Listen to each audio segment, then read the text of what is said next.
Welcome, everybody. I'm Will Friedman, the president of Public Agenda. It's wonderful to see you here at the resumption of our Policy Breakfast series. We'd like to take a second to recognize and thank our new partner in the Policy Breakfast series, my alma mater, actually, the Graduate Center of the City University of New York. We're thrilled to be working with one of the city's great institutions and want to warmly welcome all of our guests here tonight who came through the CUNY connection, as well as those of you who have been a part of the Policy Breakfast series in the past and have returned, and everybody who's here. Both Public Agenda and the Graduate Center are committed to improving public discourse and public engagement on tough, complex policy questions, and that's exactly what the Policy Breakfast is about. Since it began in 2005, we've had a range of speakers from Archbishop Desmond Tutu and Paul Volcker and David Brooks. Our goal is to provide a venue and a platform to delve into the tough challenges of the day and to provoke thought and towards solutions. I should add that the Policy Breakfast series is only possible due to the generosity of our donors, and if anybody here, of course, would be interested in supporting the series individually or through your organization, we'd love to have that conversation. This morning, we're joined by the 18-year former U.S. Senator from New Jersey, Bill Bradley. The last time I was in a room with Senator Bradley, I was a delirious 15-year-old Knicks fan at Game 7 of the 1970 NBA Championship Series, where the Knicks beat the Lakers for their first title. I had waited all night at Madison Square Garden to score those nosebleed blue seats. That team was possibly, while incredibly talented, possibly not the most talented in the league, but they had two critical ingredients. One, a wonderfully diverse, complementary cast of characters, and secondly, they played a brand of team ball that was just unparalleled, certainly at the time. That formula for success seems to me to resonate with Senator Bradley's latest book, We Can All Do Better, a powerful exploration of how citizens and leaders working together can help the country move beyond the gridlock and the stuckness under which we all suffer today. Conducting the interview is the ever insightful Adam Davidson, who deftly interprets complex economic matters, including their political and social linkages, so that they actually make sense to people like me and are enjoyable to interact with. Adam's a co-founder and co-host of NPR's Planet Money and a columnist for the New York Times Magazine. As always, after the discussion up in the front of the room is finished, there'll be a chance to interact via your questions. So Adam, I turn it over to you to finish introducing our guests to get the conversation going. Great. Well, thank you all so much. Thank you. I didn't expect this many people with this much snow, so I'm very glad. So I want to jump right in because we don't have a lot of time. I was talking to Bill. Can I call you Bill? Is that, all right. Before, and I said, well, I want to get to the problem. And he said, don't waste a lot of time on the problem. Everyone knows what the problem is. But I do feel like let's at least stage the problem, since our goal today is to talk about ways to move forward. Is progress possible? And so the problem, we don't have to go into great detail, a Congress that doesn't seem to be able to make decisions, certainly even within the House and certainly between the House and the Senate, and those decisions certainly don't correlate to anything the White House wants. I will say the most optimistic thing that for me this year was I spent a lot of the summer reading a lot of American history, and it sure is helpful to realize just how horribly screwed up our system has been throughout American history, and particularly in the beginning. I mean, when you read about Thomas Jefferson and John Adams and Alexander Hamilton and the level of vitriol, you think, well, I guess we don't have it that bad. Progress may just be possible. But I thought it would be helpful, and you do this a bit in your book, since you are a first person, you can give us a first person account. Talk to us a little bit quickly, just set the stage for when you were in the Senate, at a time when I thought things were awful and everyone hated each other, but how you got along with Republicans. You tell a great story about Jesse Helms and his granddaughter in the book. I never thought of Jesse Helms and Bill Bradley having a really lovely, gentle experience together. And then compare that to what you hear about what's happening now, how it contrasts now. Well, first, it's great to be with Public Agenda. I'm a fan of Public Agenda since Dan Yankelovich days, and Ruth Wooden is a dear friend, and that's why I'm here. I think that when I was in the Senate, it was a time of bipartisanship. And it was a time where if you wanted to get anything done, you had to have somebody from the other party supporting you. And also, it was a time where there were personal relationships among members of Congress. Not the 3 days a week doing fundraisers and then back to your district of today, but people lived in Washington, socialized with each other. It made a big difference. I remember, for example, the last big immigration bill was 1986. And the person who was in charge of that, was a Republican senator at that time, was Alan Simpson, who was the senator from Wyoming, conservative Republican. And we were in the same class, and when we'd come in for the first 6 months, our class met together to try to figure out, well, how do we handle mail, et cetera. And we created some bonds. So I went to see him. I had a yellow pad, had 22 questions on the yellow pad about the immigration bill. I asked him the 22 questions, and he answered them, no staff present. And I agreed with 16 of them, disagreed with 6 of them. And at the end of the meeting, I said, well, you got my support for the bill.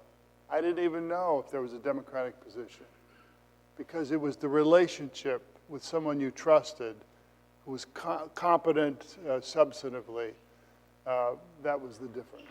So I think that's the major difference. I think there are also issues that we can touch on, the role of money, which has just become so egregious, the way we draw congressional district lines, which rewards extremism.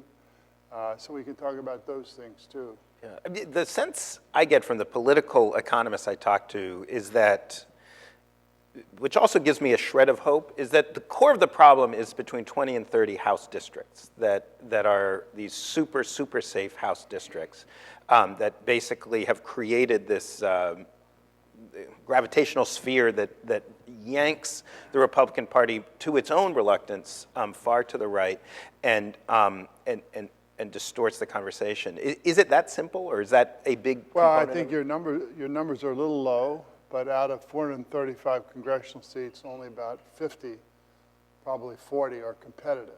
The rest are courtesy of gerrymandering in the states, where people have 60-40 Republican, 55-45 Democrat, and they don't have to worry about the primary. They don't have to worry about a general election, but they have to worry about a primary from their extremes, and therefore they play the extremes. They don't get anything done. So, I mean, that's the courtesy of gerrymandering. Although that does seem to be more of a factor on the right these days. I'm not you have Maxine Waters. I don't disagree with that. And people now look at President Obama and they say, oh, things are bad. But let me paint a picture, courtesy of the right. We know that the Republicans, led by the Tea Party, brought government to a halt. In fact, it stopped government and threatened to bankrupt the United States, 2 months ago? Their poll numbers dropped to 20%. They changed the subject to talk about the Affordable Care Act, and they did that somewhat successfully. But now we're coming up to another debt limit issue. And the Tea Party was absolutely against it. Why? They don't want government. So if government shuts down, that's what they want. They don't want government. And so I would argue the following, that if we have a replay of that, and the Tea Party's already taken the names of moderate Republicans that voted for the debt limit and the reopening of government. And they're going to get primary challenges, because in the primary, the far right has the advantage. They're organized, they're ideologues, the moderate people don't come out in primaries. And it's not inconceivable to me that they will run 20 or 30 candidates. And if they beat the Democrat, if they beat the Republican incumbent, and now the Republican Party is represented by a Tea Party zealot, it's not impossible that a moderate Democrat, because remember, Democrats did control the House for a long while, that a moderate Democrat could win in that district because he'd get the 40% Democrats and he'd pull over moderate Republicans to support him or her And that means the last 2 years of Obama's administration, he'd have a Democratic House, Democratic Senate, and he will have learned how to be president. And so you can find, contrary to what most people say, which is, you know, lame duck, lame duck, lame duck, he could have his most productive years as president as his last 2 years. Now that's the rosy picture. Right, right. And a lot of people, I was going to make some joke about how many people believe that's possible, but it was too depressing. I'm not even going to make the joke. But very few people think that, you know, I don't think President Obama is saying, oh, I can't wait. My last 2 years are going to be so productive. But you know, you made an interesting point.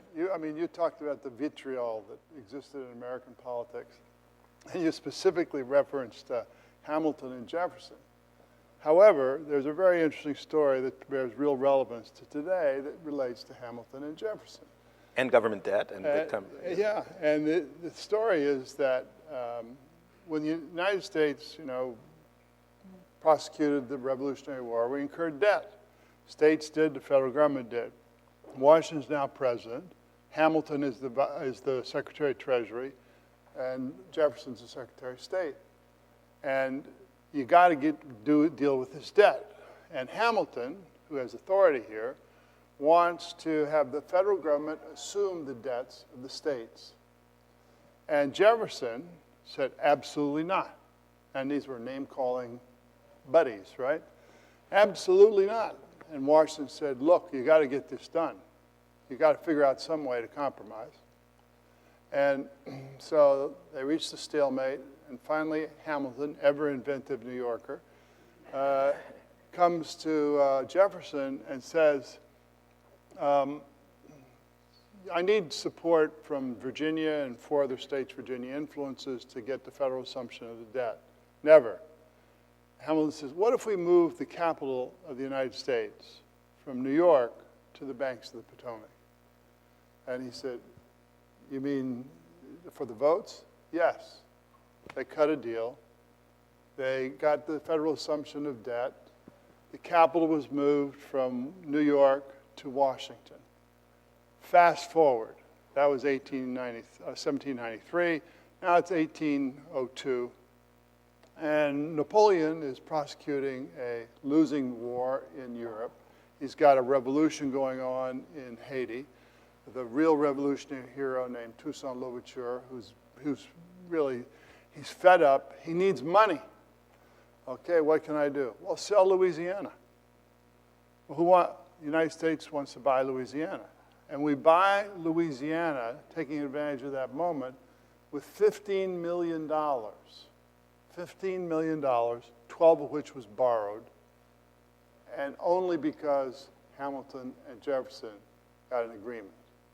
So the point is, there are real opportunity costs to inaction or to paralysis, and that's beyond the studies I've seen by Northwestern and Stanford professors who look at the last time in 11 and say, you know, if we'd had an agreement as opposed to stalemate, we would have had 1 million more jobs and 0.8% more economic growth. So, and my basic assumption is that I was going to say Alexander Hamilton and Aaron Burr had a bipartisan event that might be more indicative of today's environment. Yeah, right, in your state. Yeah. Oh, we're right in Weehawken. I'll show you. We got it marked. Right. And although, again, if you're freaking out about Fox News or MSNBC or whatever, reading what Jefferson's people wrote about Hamilton and what Hamilton wrote about Jefferson, it shows you that with the deepest of vitriol, things that would not happen today. So my basic assumption is there really is a solid middle in America. There is the longest standing public opinion research, the ASNE, the National Election Survey data, shows since 1948, there's just this solid, immovable, massive middle that believes, you know, almost unanimously in Social Security, in Medicare, and in smaller government and lower taxes. So there's a fantasy going on. But there's clearly room for compromise there. That is a solid middle.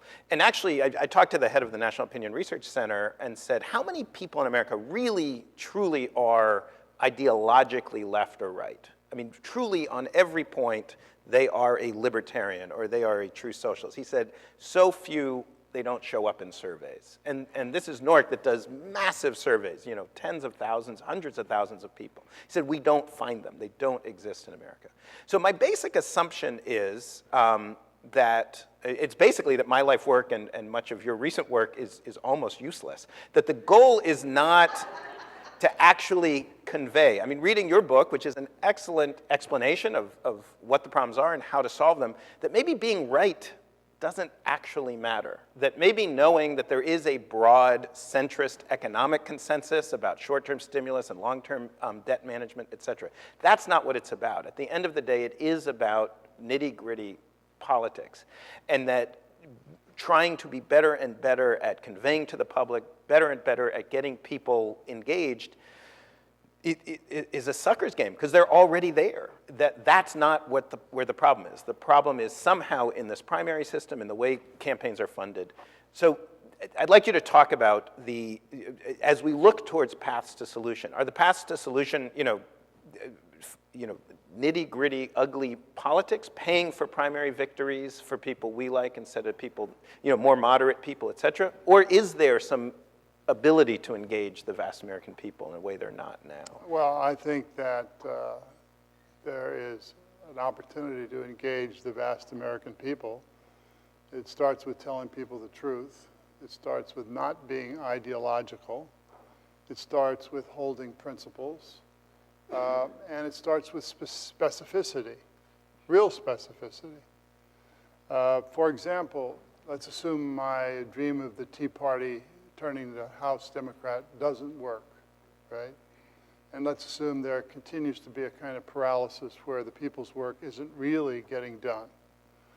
I think you could see emerge in 2016 a third congressional party, not a presidential party.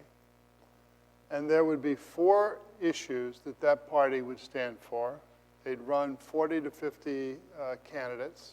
Half of them would be ex-military officers who know how to lead and who have courage and are patriots. And they would fight for those 4 issues. Let's say, for example, one would be a massive infrastructure bill, okay, paid for in part by foreign capital instead of lending us money. Deficit reduction that would allow us to breathe easily over the long term. Something on education, forget 4. But they have to be very specific. You have to have almost the draft law that you say, if you sign up, this is what you support. And if you win in the House, you got to serve 3 terms. And if you win in the Senate, you got to serve 1 term. So it's 6 years for your country.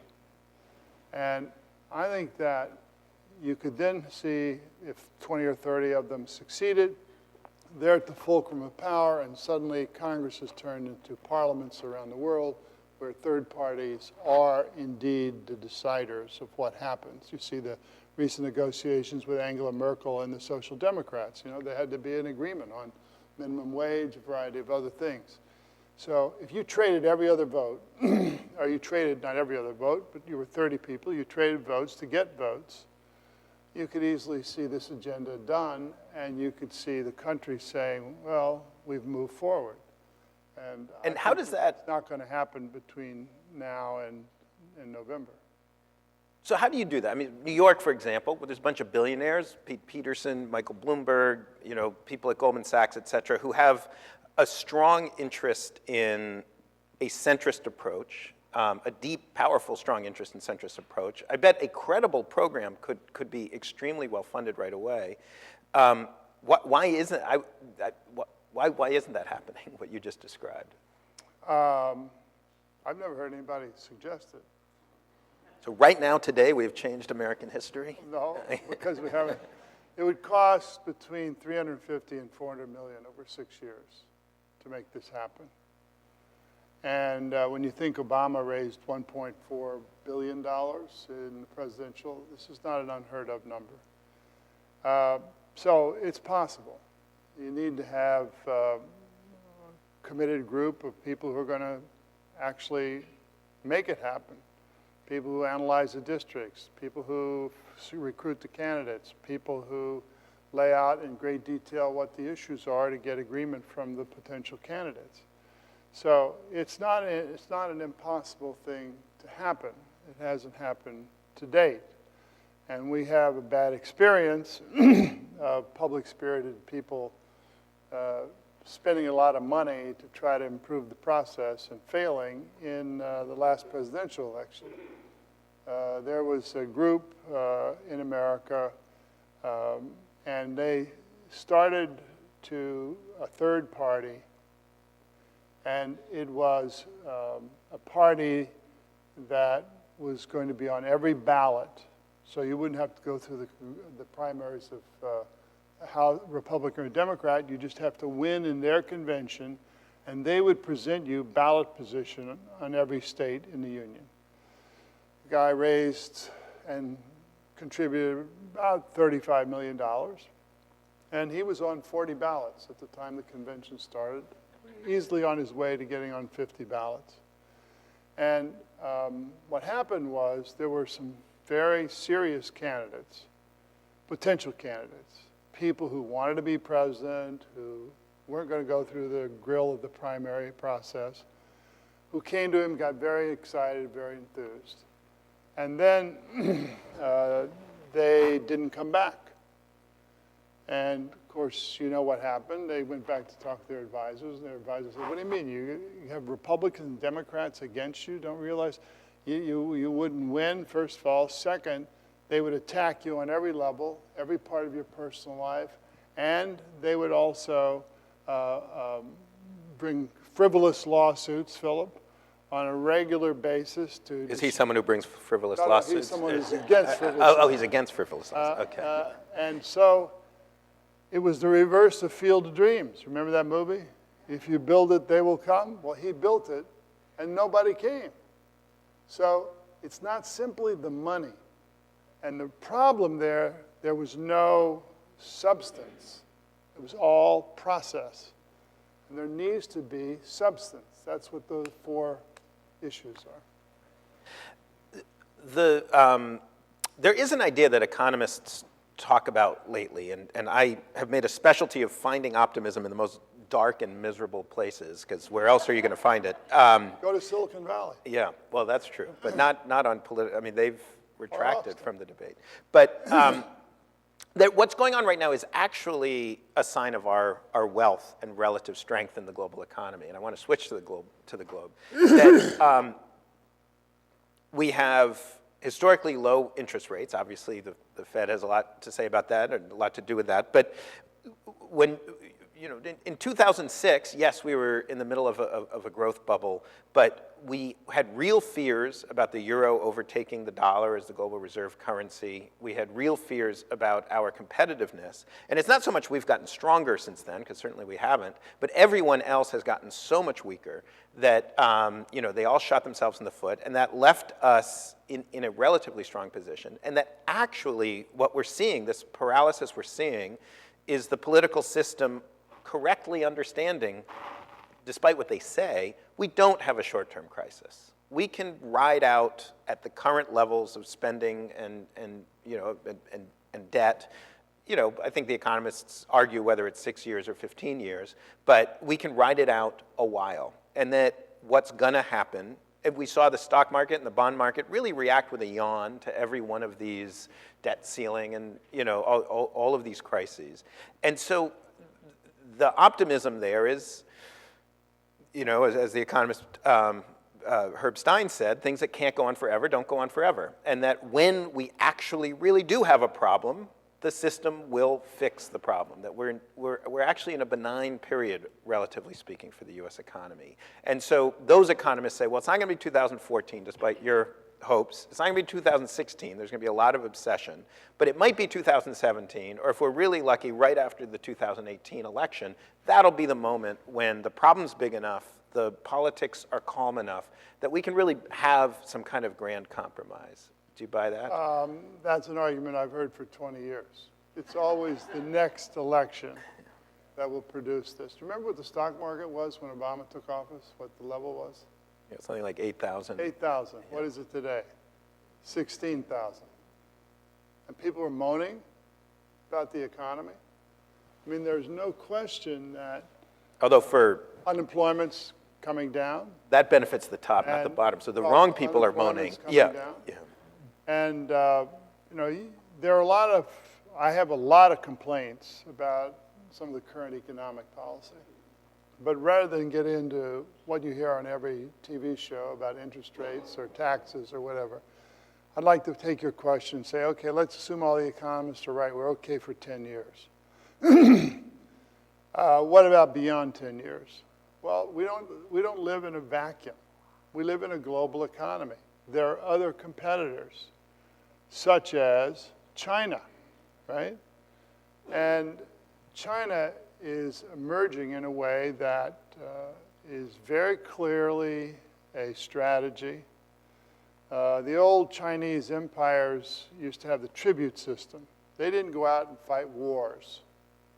They gave people access to their market in exchange for tributes, right?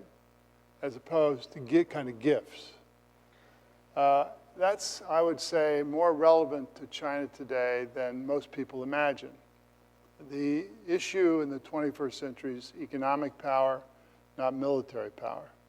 This was captured for me on the front page of the New York Times about 2 years ago. One story, headline, says, Europe goes to China to ask for investment in Euro Rescue Fund. China says it will consider it if the rules of the WTO are changed so that they are less likely to be sanctioned. That was one story. It was a story of a burgeoning economic power using its muscle to further its ends. 2 columns over, headline says, Western business looks to Libya for investment. One is the story of a far-sighted power. The other is the story of countries picking the bones of the latest Mideast adventure, being trapped in the paradigm of the 20th century, which is militarizing things. So we have to understand this, and you have to understand how the Chinese work. You know, we have 40 million people watch American Idol, right? They have 100 million people watch a 12-part series on the rise and fall of nations, right? If you just take a look at some of the things the Chinese are doing, they're talking about, excuse me, building high-speed rail lines from Beijing south to Singapore. They're even competing now for the contracts through Thailand, through Central Asia to Turkey, at the Black Sea, and that would be the new Silk Road, bringing in all of the mineral and natural resource wealth of that vast Central Asian area, and through Siberia to Berlin and Moscow and Berlin. Once those railroads are built, they have the means to drain the whole region, Siberia, Central Asia, Southeast Asia, of resources into China. So, and there'll be such a large market, and they're not dumb, they're smart. What are they doing? They're saying, buy our railroad, and we'll lend you the money to build the railroad. Instead of buying US Treasury bonds long-term, they will be buying the bonds of these countries so that they could build railroads. Okay, that's one thing. Next thing is there are rivers that flow from the Himalayas into Southeast Asia. They are the Irrawaddy, the Brahmaputra, the Mekong.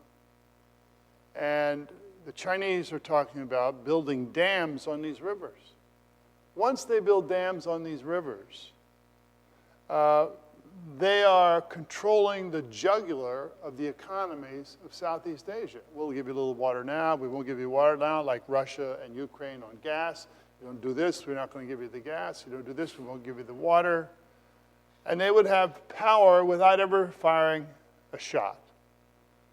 And the third example is something I saw a while back where there was a Chinese real estate tycoon who wanted to buy 200 square kilometers of Iceland. And you say, 200 square kilometers. They ask him, why do you want to buy 200 square kilometers of Iceland? He said, because I want to build a resort in Iceland. Well, let's think a minute. Long-term thinking. Chinese. Let's say global warming is real. Let's say that the polar ice caps are melting. That means that the polar route from the Pacific to the Atlantic will not be open 2 months a year, but 6 to 7 months a year. What is the one country that is situated, not a NATO member, unaligned, right on that trade route? It is Iceland. So we have to understand the game we're in here. It's not a matter of us kind of getting our act together and there's a bigger stake here. It's like the opportunity cost of not doing this now, it's like Jefferson and Hamilton, but the opportunity cost also of not seeing clearly what our circumstance is in the world will prevent us from taking the actions we need to maintain our position in the world. Looking around at the group here, everybody here kind of grew up at a time where America was the number one, and America, of course, was the hope of the world. You don't stay that way forever. You have to be smart, you have to be principled, you have to be courageous. And that is what, unfortunately, is at stake today. If we are none of those three, then we're going to have less influence in the world. Great. All right. Well, on that optimistic note, let's, I'll find some optimism in there somewhere. But let's turn to questions and answers. There's 2 microphones around. So there's a woman over here. And, oh, 1 second. Please wait for the microphone to come to you. I can hear you. I don't need a microphone. Well, all right. Hi, that was a wonderful talk. I have a statement and a question. Actually, can I cut you off? I forgot to say this. Because there's a lot of you and you have a lot of questions, I'm going to ask, and I should have said this before because now I'm embarrassing you, let's not have statements, let's just have questions because we want to kind of move through a lot of thoughts. I'm sure it's a fabulous statement, but just get to the question. All right. I want to discuss the misinformation and meanness of organizations led by the Koch brothers and the fact that even though our economy is up, unemployment is up, the debt ceiling is down, a lot of people believe all this misinformation. All right.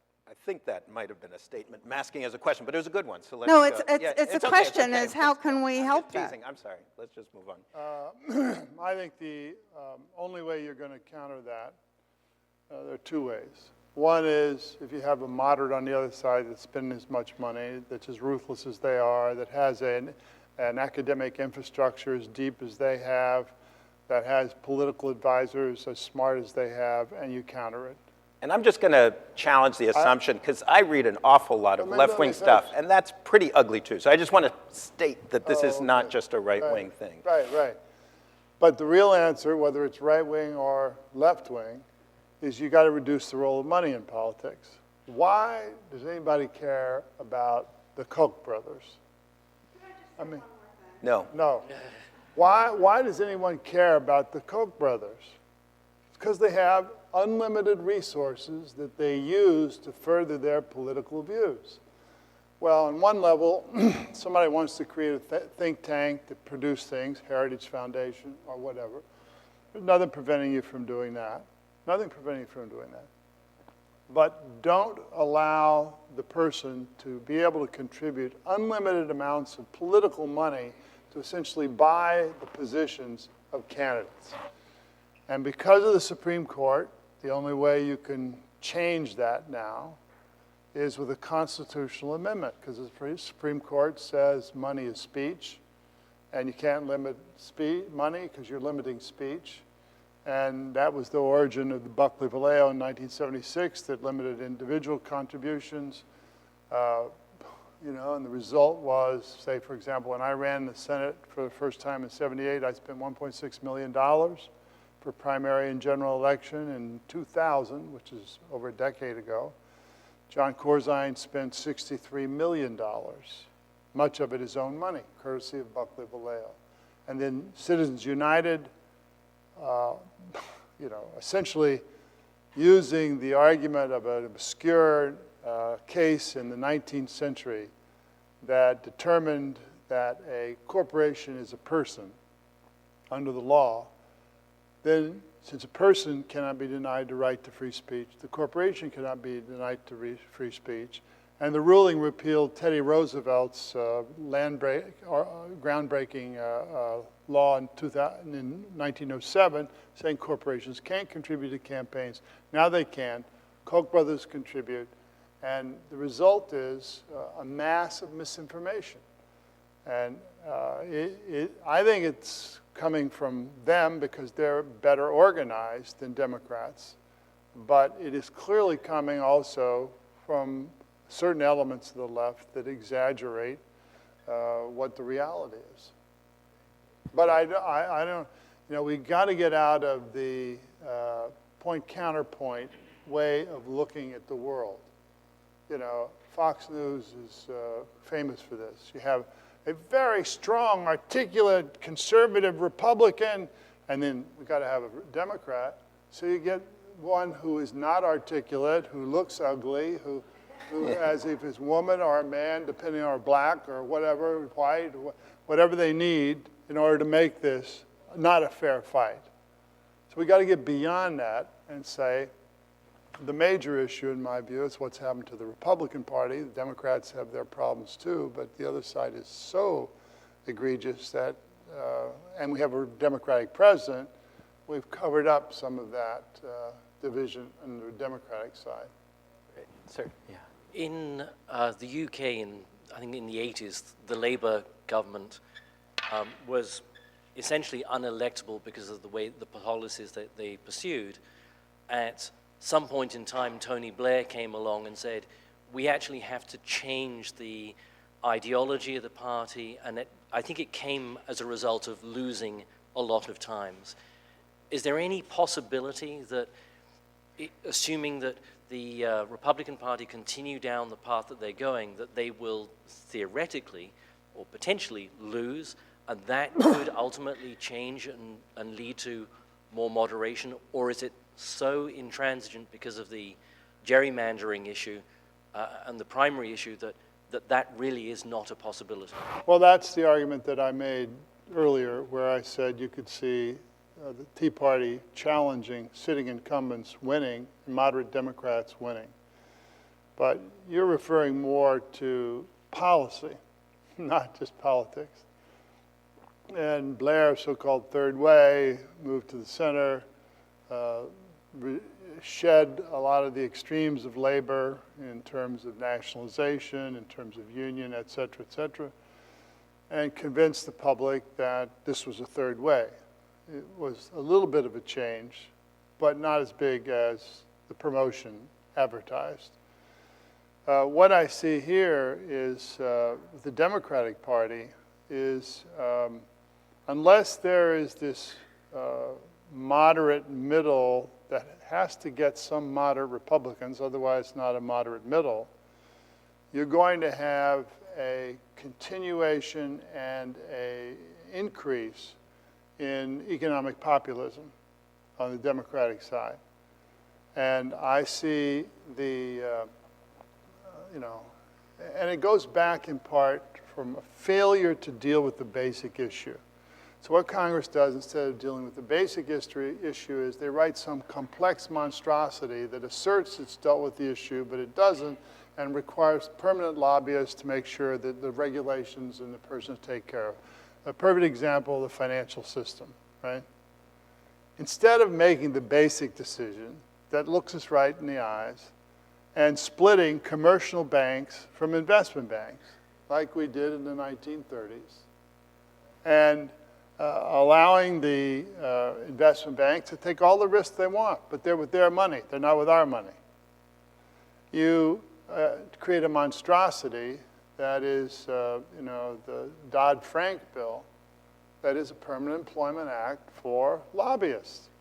And so on the Democratic side, the danger will be you'll have much more populist the only opportunity to bring moderates is if you're able to get some Republicans into the center. All right, another question. Yeah, this woman here. Thank you. When we talk about the economy, can't we start talking about the economy and not talk about Wall Street and debt and globalization, but talk about what it seems to me, what I see as the economy, which is like people working and people able to buy things and measure how good the economy is by that rather than by how high the stock market goes?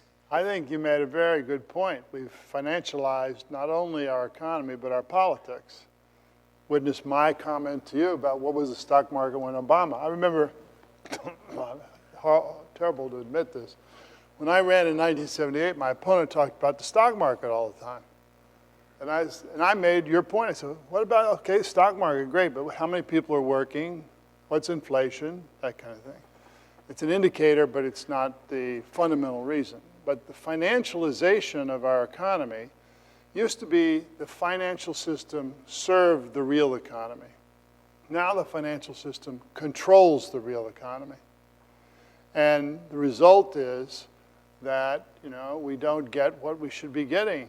I agree with you 100%. The real story, on one level it can be sobering, is what's happened to the middle class in America. I mean, the median wage, the median income in 2012 was the same as it was in 1996. So for 15 years, people are stuck. We all know that. And it's not an easy problem. Technology has taken its toll. Outsourcing has taken its toll. There is some good news. Manufacturing is coming back. But manufacturing will not come back with the same number of jobs. The steel plant in Gary, Indiana, employed 5,000 people in 1982. They'll produce the same amount of steel with a small number of those people. So there is no good answer substantively to where the real new jobs are going to come from. And you either have to believe the Silicon Valley story, which is they'll come from new things and new things and new things. We don't know what they are, but we believe in the overall strength of the economy. Or there'll have to be the emergence of what I call a social service sector, where you say, where do we need people?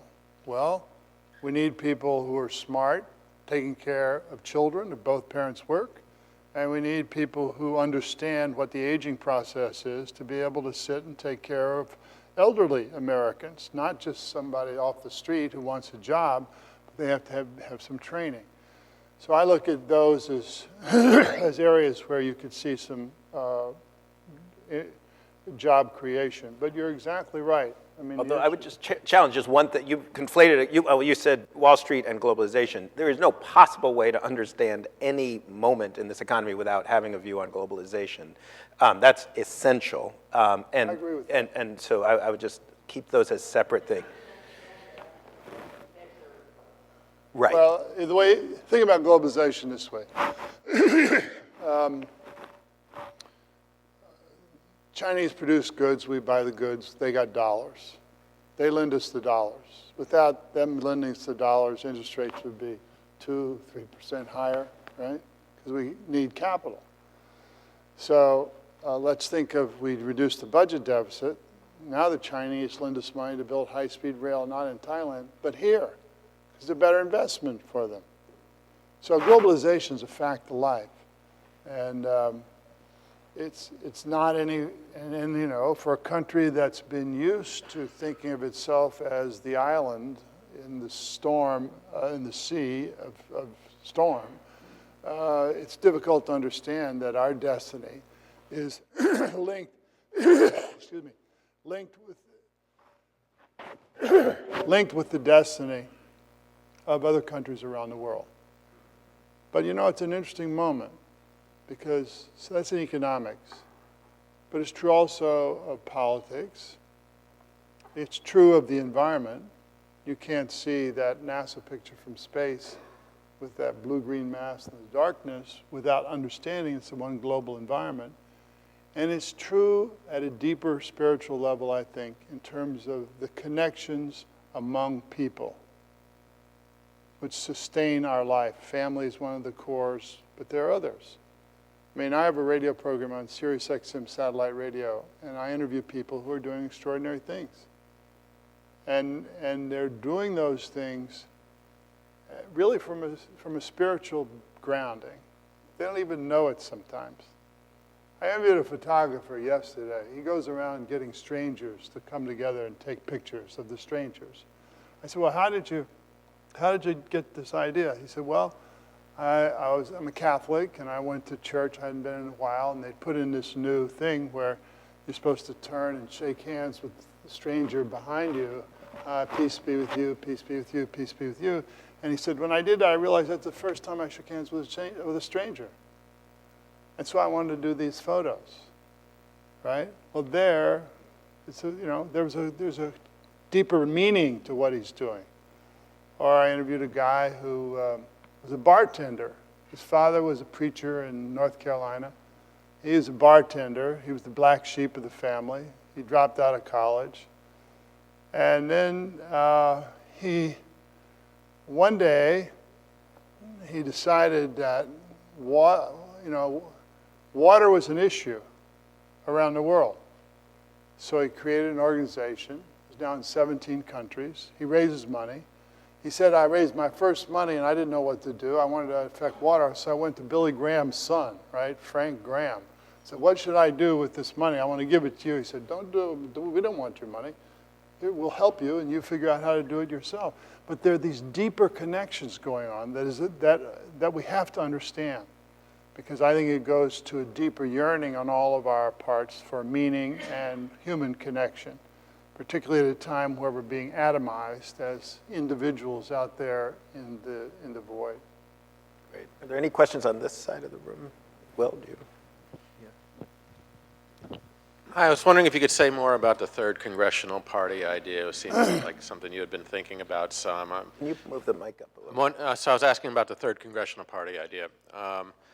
For instance, you were talking about the types of folks who might be involved coming from outside, and I'm wondering, and I makes sense given that Congress has been shedding the sort of folks who might participate from within, but I'm wondering if there is leadership sitting in Congress now that might become part of that, or how you might see it sort of beginning to form and take off. It's conceivable there could be some people sitting in Congress, but all the institutional pressures would say no. It has to be somebody on the outside. That's why I look at 25 military officers who care about their country, who see what the problem is, and 25 others, men, women, different, real diversity. And that's where it's got to come. And we've never been in a position where that could happen faster, given social networking and the internet. It's just waiting for somebody to seize the moment. It is a comment, not a question, but it's an informed one from outside New York. Okay, make it quick. And I will. I think Tea Party may have hit its crest in 2012. And I base that on, I was furious at the Texas delegation all voting against the compromise that avoided the rest of it. They all voted against it because they were all told, if you don't vote against it, there will be a Tea Party opponent in the primary. Yesterday was the last day to file. Right. I did cut her off, so I feel like I do have to play fair. Well, so let's move on to a question. You gave your speeches, so I think it's fair for me to give, since you gave yours. We set the ground last rules. part of it, the end result is, I think you're going to see compromise go through now because they're no longer going to feel they can be blackmailed by the Tea Party, and that's a pretty large delegation of votes. I didn't quite get the point you made. Let me just restate it. I think I got what you meant, which is, the tension, the contretemps, yeah. You said that they all were threatened to get a Tea Party challenger. The filing deadline ended yesterday, and they didn't get. That's very interesting. There goes my theory about 2014. Okay, all right. This gentleman here, yeah.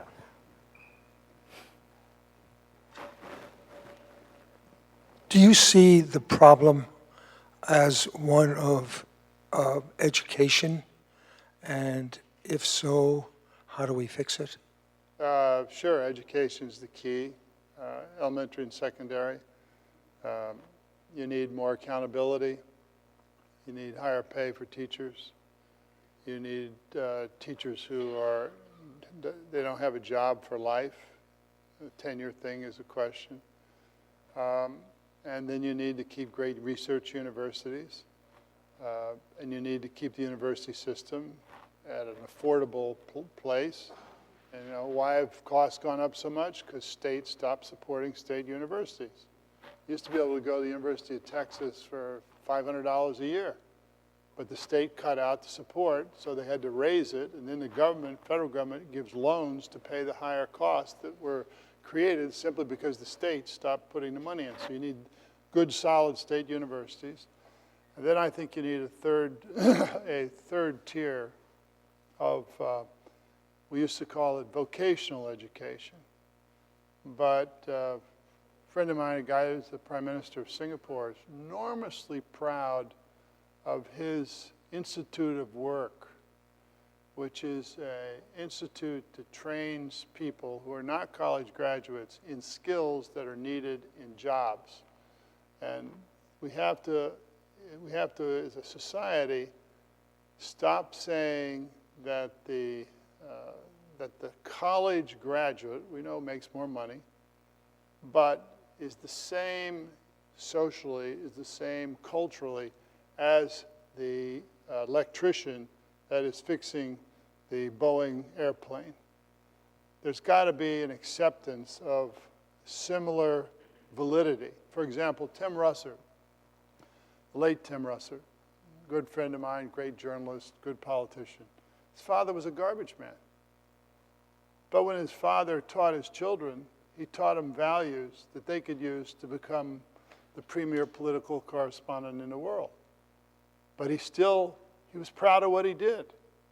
And the people I interview on the show, whether they're people who wash windows in New York City skyscrapers or groundskeepers at Fenway Park or public health nurses in the Aleutian Islands, they take a pride in what they do. So we've got to get away from focusing only on the genius, which we have to focus on and which we need more of, and be able to focus on the dignity of work wherever we find it. All right. I think we have time for two more. So this woman over here. I was so encouraged when the Senate Gang of Eight actually pushed through an immigration reform. It seems to have died. And what do you think would motivate us to focus on improving the pathway for immigrants, which have been a great strength of this country? I think specifically on that issue, Senate passed it, wasn't the greatest bill, but it was a bill, good bill, and went to the House. It died in the House. The House feels they're invulnerable. There's now an effort, Bobby Inman here, Admiral Inman, knows about the effort. It's called Turn Texas Blue, right? And there are a lot of resources now going into what were formerly red districts, the premise being organize the Hispanic vote. And what the Republicans are doing is a Hobbesian bargain here. They will oppose the immigration bill, and that means that the demographic trends will work more and more in favor of Democrats, increasingly as the electorate turns more brown, more black, more Asian, and less white. And so as long as they take this position, they're opening an opportunity for Democrats in national politics. No Republican will succeed in national politics unless he figures out how to get some of the Hispanic vote. But then Democrats are taking it one step further, because the problem wasn't Mitt Romney. Mitt Romney was Tea Party, so he took all these absurd positions he didn't believe in, right? Which raises the issue of authenticity, but that's another issue. But it's in those districts now.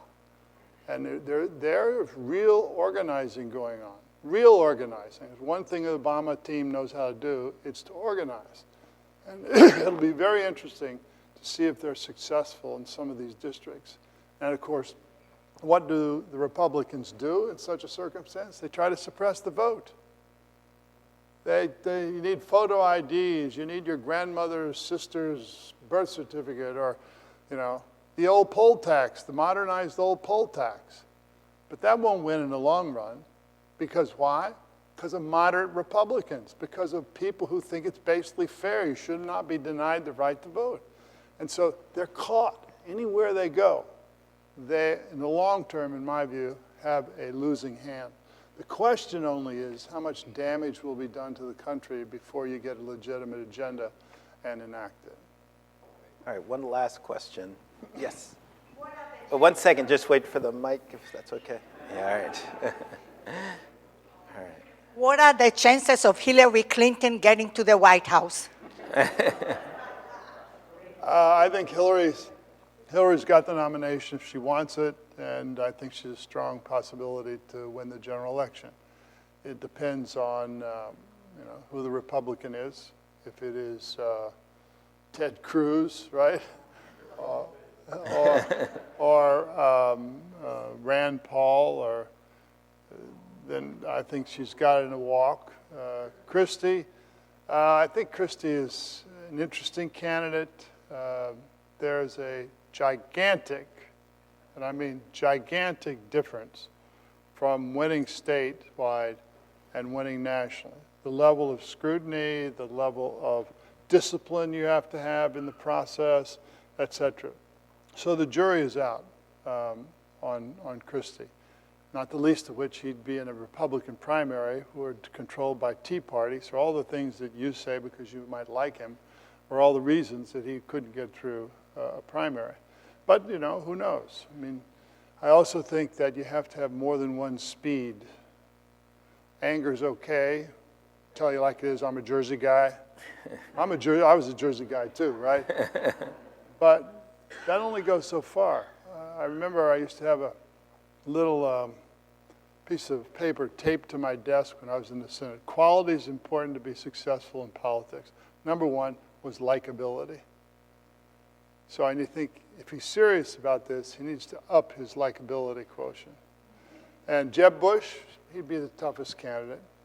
And it's a personal decision for him. I have a lot of respect for him. I've debated him 8-10 times in the last 2 years. He's by far, well, he would be a good candidate. And I think that would be, you say, Bush Clinton? Oh my God, not again. and maybe that's true, and you know, maybe there's somebody else out there young, because after all, a lot of Hillary's people are getting older and older, and maybe there's somebody out there young. I don't know, Elizabeth Warren, or on the left, or somebody who's younger, young governor, who will get in there and capture who? Andrew Cuomo, yeah. But Andrew Cuomo won't run in a race with Hillary Clinton. But I have a lot of respect for Andrew Cuomo. You know why I have respect for Andrew Cuomo? He doesn't seek publicity. He wow. does his You are job. not a reporter who gets calls from Andrew Cuomo's maybe. PR people. But, you know, he does his job. He knows that the only thing important for a governor is to get something passed in the legislature. So he knows the legislature like the palm of his hand, like LBJ knew the legislature. That's what I admire. And then, you know, he'll probably have friends call you, and maybe he calls you from time to time when you report something bad.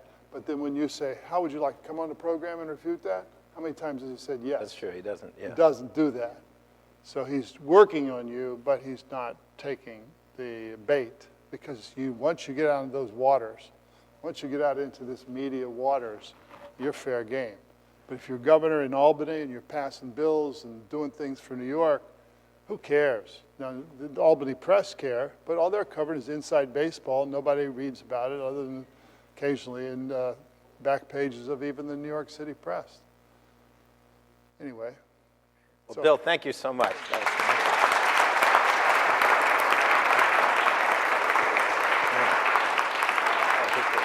He's going to say a few words. Just to say a word of thanks to Senator Bradley and to Adam and to all of you for coming out on this horrible weather this morning and listening to these very calm, measured, and optimistic analyses. We thank you very much. This is our first partnership with Public Agenda at the City University of New York. We look forward to many more partnerships, and we look forward to seeing you here in the spring. So thank you very much for coming.